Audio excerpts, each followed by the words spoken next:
Welcome to the Driven Dental Podcast, where all things dental drive our curiosity to have meaningful conversations about self-development, business scalability, and prioritizing people over profits. This podcast will leave you ready to drive your practice to new levels of success. I am Matt Robinson, COO and co-founder of Operation Dental, writer of the Driven Dental Practice, and your host. Dentistry is about its people. Let's hear from them. Welcome to the Driven Dental Podcast. I'm Matt Robinson, COO of Operation Dental, and I'm here today with Dr. Fabrizio Amador, who is one of our partner dentists. And I'm very excited to sit down with him today because he has quite the story, and there's a lot we can learn from him, both on the personal side of him and on the clinical side. He is incredibly educated in dentistry, and he and I share a lot of the same personal development mindset and the habits that we have daily. There's a lot of similarities between the two of us. So we also both have in common that we're late bloomers. So We'll discuss that quite a bit later. So there's hopefully a lot that we can learn from him. So excited to be here with you. If you can please give us a background to you, and then how you got into dentistry. Absolutely. Well, first and foremost, thanks for having me. Of course. It's an honor. Of course. And I love what you've done, and definitely love your book. Thank you. So how I got into dentistry, it's actually funny because I didn't know what I wanted to do. That's really how it was. I was about to graduate high school, and my grandfather got me one day to the side. He said, come in his office, and he said, what are you going to do? And I said, I don't know. Mm-hmm. Literally, I don't know. And that kind of struck me like, wow, I'm about to graduate and I don't know what I want to do. And, for those of you that don't know, I was born in the United States, but my parents being from Ecuador moved back in 1990. They just got tired of living here and wanted to move back to Ecuador. They wanted for me to learn my Latin roots as well. So I moved back there and I lived there 10 years. So there you kind of go from high school directly into whatever specialty you want to be in. There's really no college, if you will.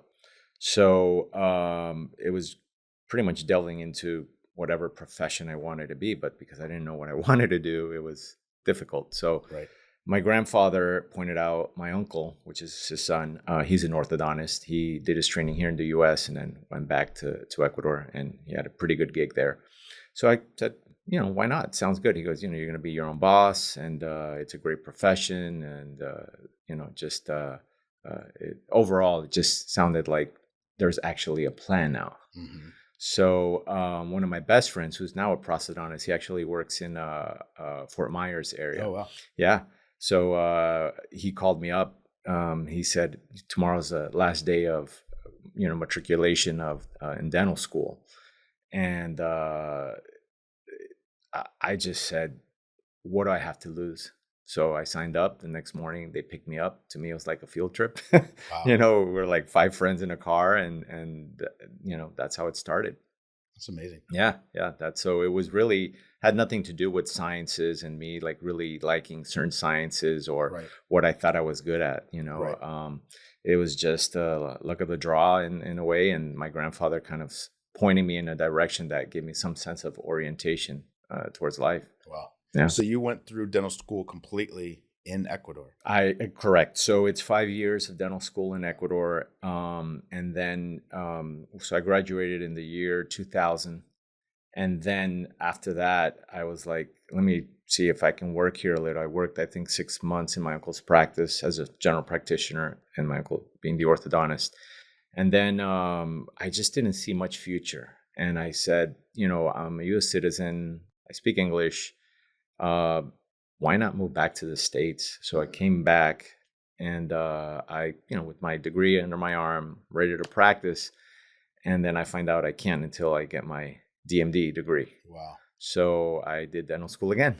So I did dental school in Nova Southeastern University. 4 more years?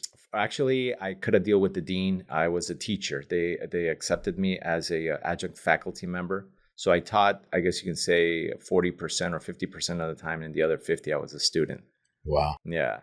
So I did that. I did for 4 more years? Well, that was 3 years. Okay. So I was considered what they have a program called the International Dental Program. Okay. IDP or something like that. And so it's for 3 years, basically.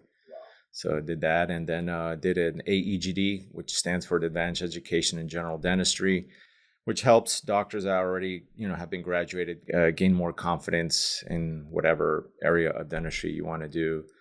Also went to Ohio, and I did a GPR, General Practice Residency at Miami Valley Hospital, which is considered a level 1 trauma center. Wow. But it's mostly surgical in nature, and you have to rotate, all these, OBGYN, emergency, family practice, internal medicine, just to get a big scope of how to treat patients in general and not to isolate the mouth from the person itself, which sometimes there's a misconception with that. People think, well, it's just the mouth, and you're treating the whole person, period, So it was interesting, got a lot of experience with that. So, yeah. So when were you able to, did you open a practice after that as the first thing, or were you an associate somewhere? No. So that's a great question. So what I did is when I was finally, I guess you can say, done with school, I worked for a corporation called Town Care Dental. I'm sure you're aware. I think they sold it to DCA, Dental Care Alliance, or they merged, something like that. It was very difficult. I don't know, it was just because I was starting out, not really sure, but I already had a lot of experience under my belt, but I didn't have the business experience, obviously. And that's hugely important to be aware if you're wanting to go in that direction. What happened was I worked there for like a year and a half, and it was not great because they were breathing down my neck all the time. It was all about money, money, money, money. Don't get me wrong. Money is good. Money is something we need to sustain a business, as we all know. It's the currency, but the bottom line is there's more to it. And they really didn't care much about, I guess, the patient's overall well-being, quality care. And it just became more of a race. And I didn't like it. I didn't like the format. I didn't like the system. And in part, I think the people that were leading it weren't the best, to be honest. That's just my personal opinion. Was this in Miami? This was in Miami, correct? Yeah, actually in the Baptist Hospital. Okay. No, it's called Kendall Drive. That's where I was. But also being there, I fell in love with surgery, even more. I had already gone through that GPR residency, and I started seeing implants really, be a big thing. And I would shadow some periodontists that were there because it was a big group practice. I mean, total of people, I think it was like, I don't know, maybe 35, 40 people. It was it was like the whole, I think 10th floor. And it was like 3 oral surgeons, 1 periodontist, 1 endodontist, 6 general practitioners, I think 5 hygienists. Like it was huge. Plus the staff members, Right. So I decided that I think what I want to do is become a periodontist. So I applied to different schools, and it was a hard decision to make because I was like done with school, Yep. Said it's time to make some money, make a living. And, but it was just a bug saying, no, I got to do this. So I applied, and I got into a couple of schools. I got into Temple, which in hindsight, I should have gone. Maybe I would have been a periodontist, but it's okay. The past is the past. I ended up going to U of L, University of Louisville, and under the tutelage of Dr. Greenwell, who actually passed away, I think, a year ago.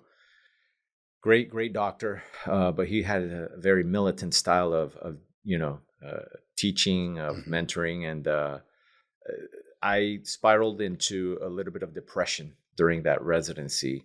I think a lot had to do with just burnout, and also coming from Miami, where you have a lot of social life, and you go into Louisville, you have nothing. Right. And so I think the combination of those two things is what got to me. And I saw my health started to decline. I really, I had never taken anything in my life, and I had to take some medications for the depression. And that's when I spoke to my parents. My parents are very close to me. I'm very close to them. And my dad especially said, your health is more important than anything else, because without health, you can't be a periodontist. So I made a very hard decision to quit I cried. Sure. It was very hard, packing the stuff in the Penske truck. Wow. How old are you at this point? I was, at that point, I was 36. Yeah, because I got accepted at 30. Yeah, like 36 years old. Yeah. Wow. Yeah. So I know, circling back to your question, like what got me into, I think, private practice or buying my own practice. So at that moment, I said, well, what am I going to do now? And I said, well, if I go back, I'm not going to go back to corporate. I vowed never, ever to join corporate or any DSO. And that's when I said, I'm going to open up my own thing and do my own implants. Because the last words of Dr. Greenwell, when I walked into his office, he actually spoke to me on the side. He said, you have good hands. You're going to be great as a surgeon. For me not to quit the program, but he saw the condition I was in. He could even see it in my face. My physiognomic expression said everything. So but he said when he knew I was leaving, it was my last day, he stood up, he shook my hand. He says, you don't have to be a periodontist to place implants. So that gave me a lot of impetus to, let's do this. That's amazing. Yeah. So great words. And so when I got back to Florida, I immediately started searching, and I found the practice in Fort Lauderdale, and I purchased it, and that didn't go too well. How so? So, I was there 3 years. I hear that when you buy any business, normally it takes 5 years to really see growth, and you go through trials and tribulations. So sometimes you got to give it some time. I did, I was patient, but I saw myself struggling too much. And, there's a limit, I believe, to everything. And so I was thinking of selling it, but reached out to a good friend of mine in Michigan, and very successful. He said, don't sell it because you may not get anything out of it. He said, what you have right now is more valuable than money, which is called patience. And he goes, you've accumulated enough patience to merge with another practice and bring those with you, and then just grow from there. So I thought that was great advice. So I went ahead and I purchased another practice in Pompano Beach. I never knew that. Yeah. That's the one that I was before here, and that practice was producing, I think, $1 million a year. One doctor, one hygienist, one assistant practice, one front desk. It's very small. So I thought this is a healthy practice, and in fact, it was. At the beginning, so for the first 2 years, the doctor that sold it to me stayed on board as he became my associate now. And we were rocking it. I mean, we were killing it. We were tag teaming. It was just going really well, paying off debt. And I said, here we go. Finally saw the light at the end of the tunnel. So what happened was when he said one day, I'm going to retire, I said, more for me, right? Right. And it's time to go solo. But what happened is I saw the practice start to decline. And I found out within 2 months that he never retired. He went to go work for another group.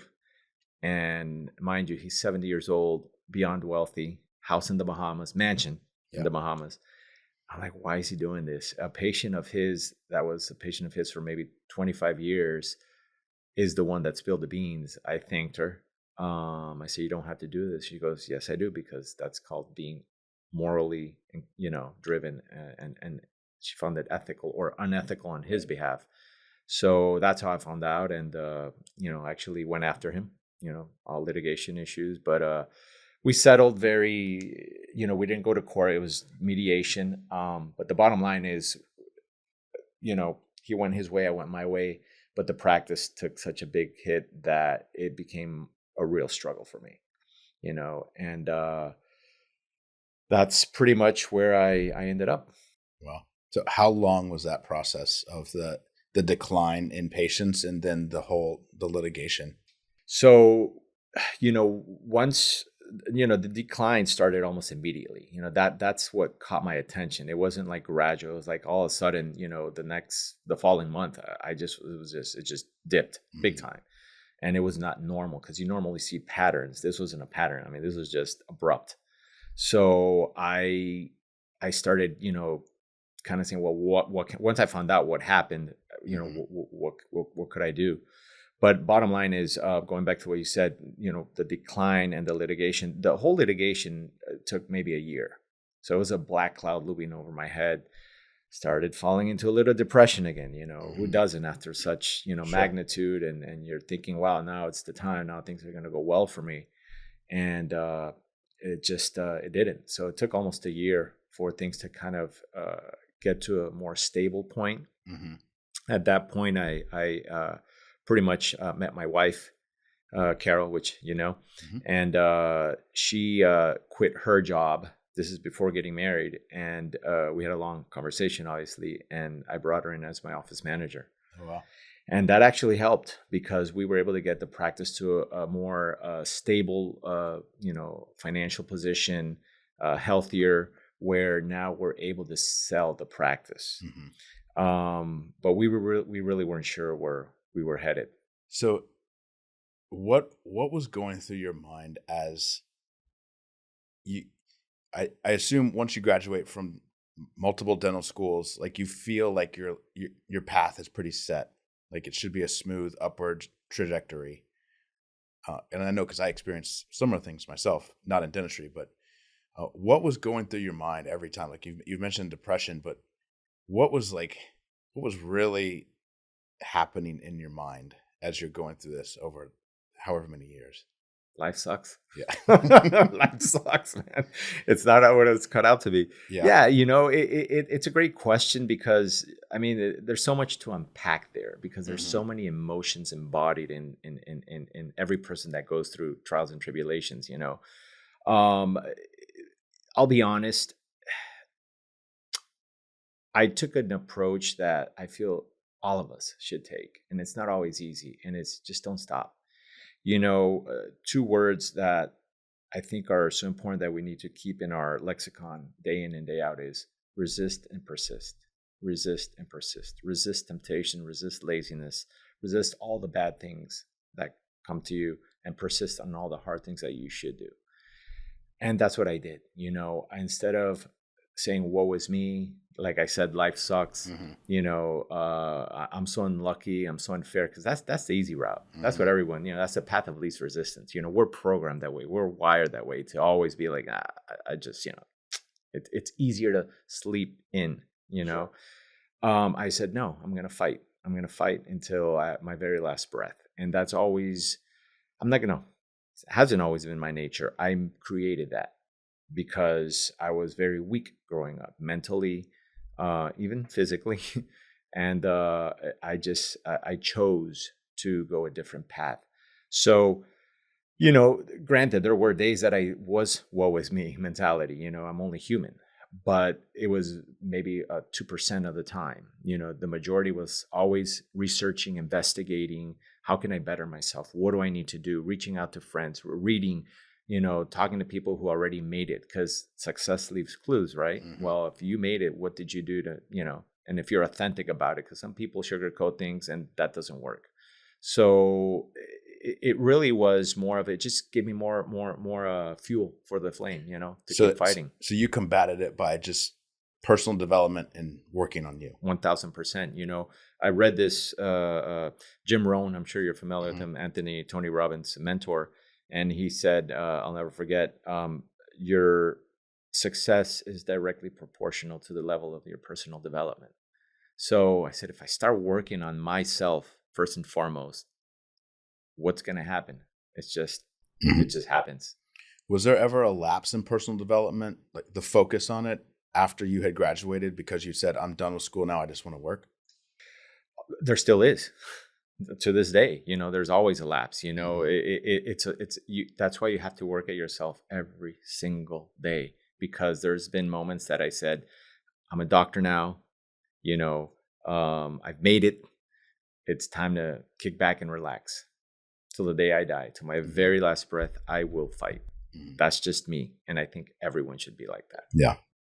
One of the worst mistakes I ever made was after I graduated with my MBA, I said, I don't need to learn anything for a while. Why? I don't know. I just, maybe we were given the wrong information.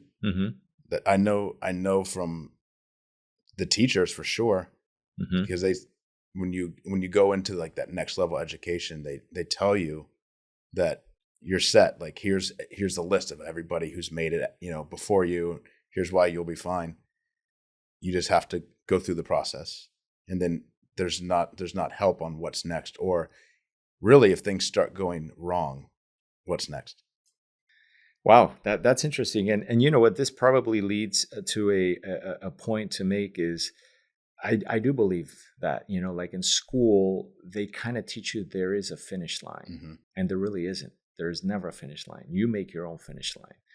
And in other words, you place your own limits. So you probably felt like I've put in the hard work, Yep. because there's no doubt, I'm sure you worked hard too, to where you are, but you feel a sense of accomplishment, and you're like, okay, now I can enjoy.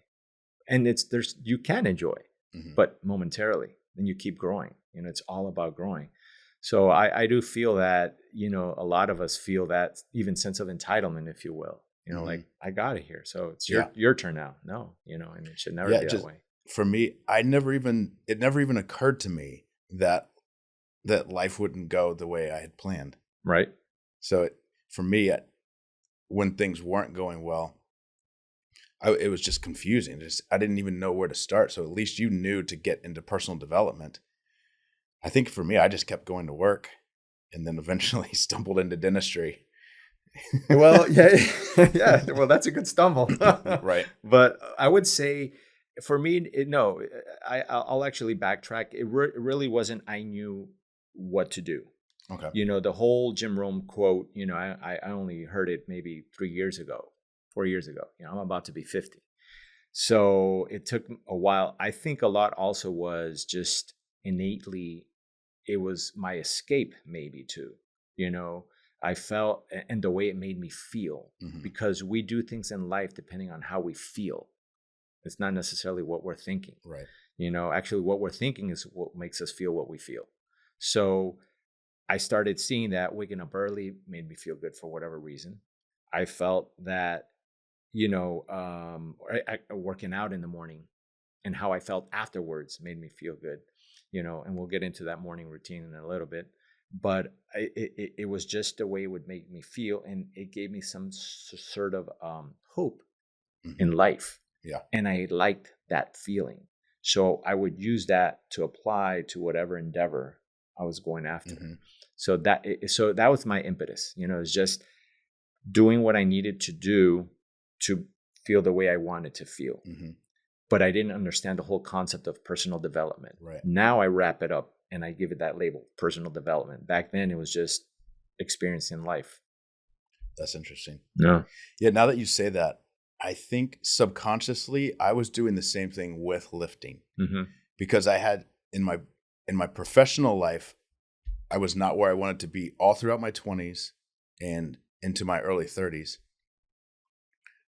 But for some reason, going to the gym made me feel better about myself and gave me a confidence about myself, because I don't know, for whatever reason, like if I'm weaker in my professional life, but I can, bench press over 300 pounds, deadlift 500 plus pounds. Like, I don't know. It just made It's amazing. It was something positive. Yeah. And that was it's sometimes all I had. Yeah. Yeah, exactly. So essentially, I'd never really thought about that as being, I don't know, a main factor, a catalyst for the personal development. Yeah. And then, so you were able to do both though, the gym and start personal development reading at that time? Yeah. So that, it's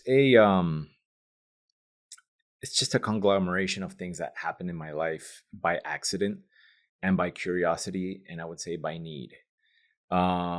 Mostly by need, because like I said, I grew up very insecure, doubting myself, not thinking I'm good enough. And the worst part was, if I could just be that way, I think my life would have been more laxed, but I had to put a facade. Mm-hmm. And why, I don't know. Maybe because of the people I surrounded myself with, the people you hang around with. So, you got to pretend to be this person. Sure. So, when I would go to sleep at night, sometimes I would crash because of pretending, and it's not like I was this whole other person. And then at home, I was like, oh, it's just, really trying to be who you're not. And, I was like, what is it that I'm feeling? So I've suffered my anxiety my whole life. I even went to therapy for many, many years because of my anxiety, my insecurities, social phobia. I would turn red sometimes being in a group of a lot of people, just, palm sweaty, even here when I just got here, I was a little, nervous, but, those are nervous jitters. Sure. That's normally, that doesn't faze me anymore. But, it really got to a point that it would just, the way that I lived was so crippling, and I was just, like I said, I would crash because I was just so exhausted. And I said, I need a way out.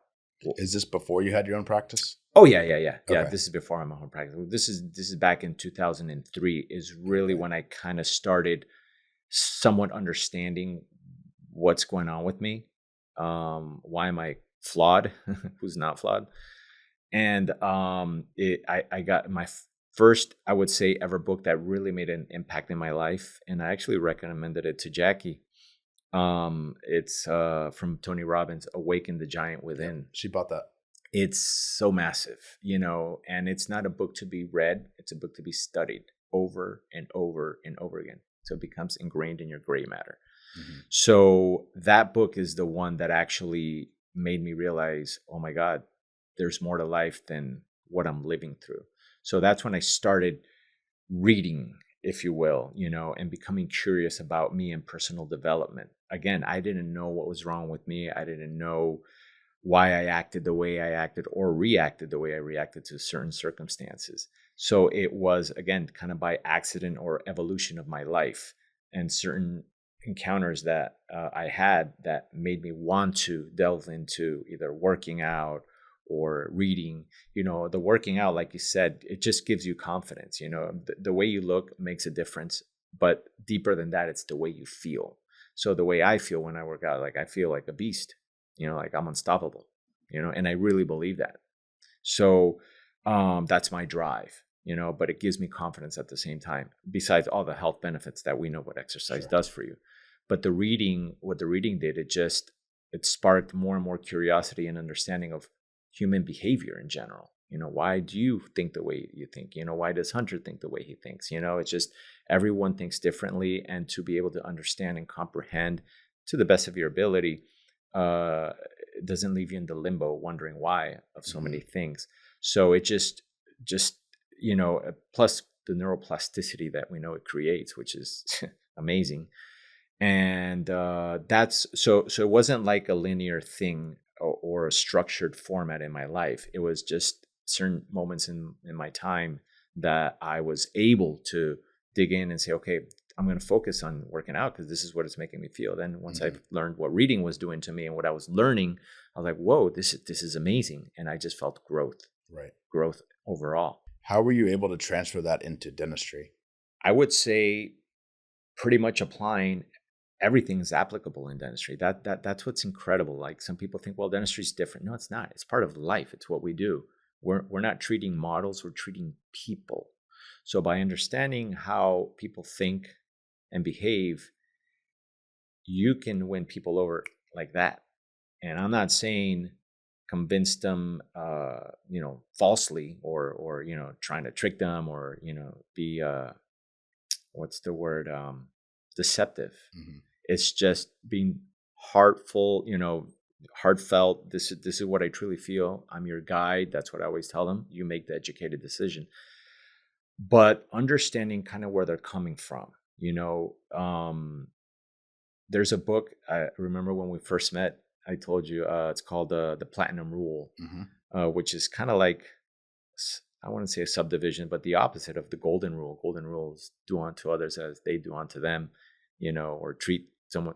I think that's right up to a certain point, meaning, I don't want to get hit, so why would I hit you? I get that. Mm-hmm. But this goes a little bit deeper. The Platinum Rule is pretty much about finding out what they're about. Everyone has a certain personality, something that makes them tick. their behavioral styles. Some people don't want to talk too much. And, in the book, it defines them as directors. They just want to know how much it's going to cost, how long it's going to take, how long it's going to be, period. So when you encounter someone like that, it's easier for me to communicate, because they say communication is key. I disagree. Effective communication is key. And that's where the effectiveness goes in. You can be quicker, more efficient, and close a case, without any hesitation. And then you got what we call the thinkers that analyze everything. And I get those too. And they have me in the chair for an hour, but I'm okay because I'm understanding them. You have to understand them. You have to be in their chair and their, shoes to really understand what they're thinking. And you can communicate effectively again. That's effective communication. So when they notice that you understand them, or they feel again that you understand them, it's like it's a no-brainer. And so that's one of the, I guess you can say, tactics or techniques that I use is about communication. The dentistry itself, I mean, again, personal opinion, I've been in this field quite a while, so I kind of say it's easy. It's not easy, there's moments that even a filling has made me sweat. A filling, which I've done thousands. But that's why I'm never too quick to say, oh, that's going to be easy. Every time I see an extraction, I'm like, yep, it should be good. I'm positive, I'm hopeful, but I don't go in cocky like I've done this, hundreds, thousands of times. But, so the confidence that I've built in my personal development, I apply it. That same feeling, I kind of take it and transmit it to what I'm doing that day, so. Right. So I'm sure you applied, since you were a business owner, you applied it. Were you always, when you had your own practice, everything you did during that you were reading, were you thinking about the business in the back of your head as you were reading it?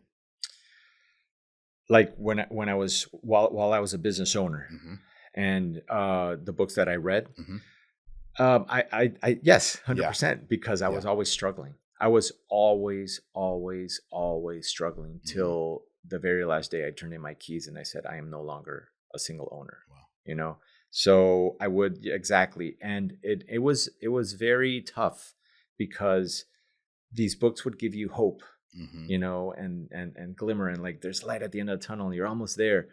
But I'm like, I've been at this almost 10 years. Yeah. When is that going to happen? And, because I'm a fighter and, resist and persist type of person, I would keep going. But now I have a wife, now I have a son, now I have a family. Right. When is enough? And, like Einstein says, the definition of insanity, doing the same things over and over, expecting a different result. Right. I said, I'm going insane because it's not working. Right. So sometimes you have to make a drastic change. And it was something that I said, nah, immediately in my mind, where I'm going with this. But you always leave the door slightly open, a little crack. And since we're big Disney fanatics, we'd come up here, I would say maybe once a month, once every 2 months at the most, with my wife before, she was even pregnant. And we'd talk about, wow, imagine practicing dentistry in Orlando. And it was like the best thing ever. First of all, we thought about doing a practice inside the Magic Kingdom. Really? Like that was our thought process. Like that's how crazy we are. But, we know it wasn't going to happen. But it was just that idea of living in Orlando, being close to Disney. But I said, that would mean selling the practice, starting from scratch, because I'm not going to work for a DSO. And it was just a thought, But as things got to the point where the practice was healthy enough to sell, I just, I believe in God. And I prayed deeply. And I would say maybe a week later, I'm going to work. And I don't really listen to music. I listen to podcasts such as these, because you learn so much. Even if you can get one golden nugget out of a podcast, you won. And I heard, it was Mark Costas, I believe. And I heard these two guys talking. And I like what they said. And one of them was Dr. Peter Kelly, and then one was Matt Robinson. And I was like, yeah, but talk is cheap, and I said, nah, I don't know. But I heard it again on the way back, And it really struck a chord with your motto of, people before profits. I'm like, yeah, that's a good marketing gimmick. Again, skeptical. Then I watched you guys live on the podcast. And that's when I said, I think I need to give you guys a call. So I actually gave Peter a call, I believe, or emailed him, one or the other. And I didn't get a response within a week. And that's when I said, Carol, this is already a bad sign. Because I'm the type of person, I'm not putting Peter under the bus here, but let me, I'm the type of person that if you reach out to me, it won't take longer than 24 hours for me to reach out back, because that's just me. So I expect that same reciprocity. So I immediately felt like, this is probably not a good idea. And Carol said, just give him a call again. I'm like, fine. I called, and within 5 minutes he called me, and I said, Peter, this is so and so, and or Dr. Kelly, I don't know how I addressed him, but the bottom line is, he was so sorry. He goes, no, I must have skipped my email or whatever it was. I'm like, no worries. And we just started talking. I liked what he had to offer. I liked his personality. He just seemed authentic. I like to surround myself with authentic people, whether good or bad, but I know you're real. So we know how to, address things. But I would literally say the rest is history. Wow. So because of a podcast, basically. Yeah. You called him, and how long after that did you decide, like, I'm selling this and I'm moving to Orlando? I would say 2 weeks. Really? Yeah. I was sold. Yeah. I was sold for many reasons. One is I really, honestly, I'm not trying to put Peter on a pedestal, but he just rubbed me the right way. He's a special dude. And I believed also. I believed in him. I believed everything he said. And I like the fact that you guys were kind of, I guess you can say, still starting out. I know where you guys are going. It's going to be huge. There's no doubt in my mind. I want to be part of it. There you go. But I like that, and the model, the structure that you guys had, I like that too. I like, when we did have a Zoom meeting, everything happened fairly quickly. That's why within 2 weeks, I already knew what was going to happen. The practice that were available, the areas. The fact that I was going to be close to Disney was huge. I'm not going to lie. That was a huge determining factor. And then what Orlando has to offer too. A lot of people don't know what's coming. Orlando is growing and growing and growing. So it's for all the right reasons. But I also prayed. And it's probably one of the hardest or deepest prayers that I've had in my lifetime was that, because of so much anguish of 10 years of, in this field and not being able to make it. And it's not just about the money, it's so many other things that fall into play. And I said, just guide me, God, guide me. And I just felt everything falling into place. Everything, from selling the practice to selling my home. I mean, everything was just like bam, bam, bam. This is a sign, And when I came up here, and then I went to Lake Mary, which is the dental practice. Actually, I was supposed to go to another practice, the one in Oviedo, and my heart was set on that. And here, but last minute kind of curveball there. As we know, they weren't sure if they were going to sell or not. And then Peter said, "There's another practice in Lake Mary. You may want to check it out." It's like, why not? I have nothing to lose. So we made a Disney trip out of it, obviously. Of course. And I remember it was raining that day. It was all gloomy. I'm like, I don't know if this is a good sign, because I'm kind of like a signs guy. Not all the time, but sometimes I'm like, that's a sign.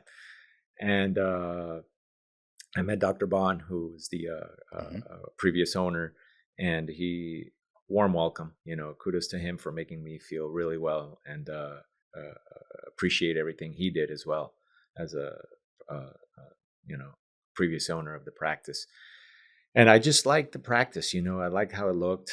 And then obviously I said, well, there's one more thing. I got to meet the staff, because sometimes that can make you or break you, especially what I went through. So much turnover and personalities. And obviously you won't know them until you really start practicing. But sometimes first impressions are lasting impressions, right? And I went in and I met the whole staff, and I was just blown away. I'm like, wow, this is too good to be true. So I was waiting for that moment for things to be like, yeah, I knew there was something wrong or something was going to go awry. And here we are 2 2 years, 2 months later. Has it really? It's perfection. Wow. Perfection. So how old is Lucas now? Lucas is 3 years, 2 months. Wow. Yeah. So you moved here with, he was what? He 8 months, yeah, 10 months? Yeah, something like that. Yeah. And were you here by yourself for a little bit? Yeah. So Yeah. I moved here. That was tough. That was tough, a tough transition, because that was the first time I was going to be away from my wife and my son being, an infant.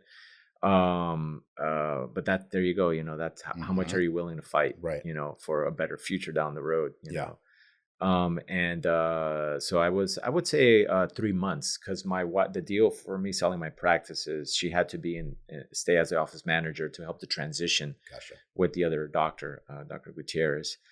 And so 3 months, 3 or 4 months, I was driving every weekend. The clock would hit, it's time to go home. Yep. I'd already have my suitcase in my car, and I just drive down south to be with my family. Wow. And then Sundays was the hardest. I'm sure. Sundays was the hardest. Yeah. Leaving them, and, it's Monday, you get Sunday blues. And then on top of that, knowing that you're leaving them. But I spoke to them the whole way there, so that kept me, focused and happy and motivated.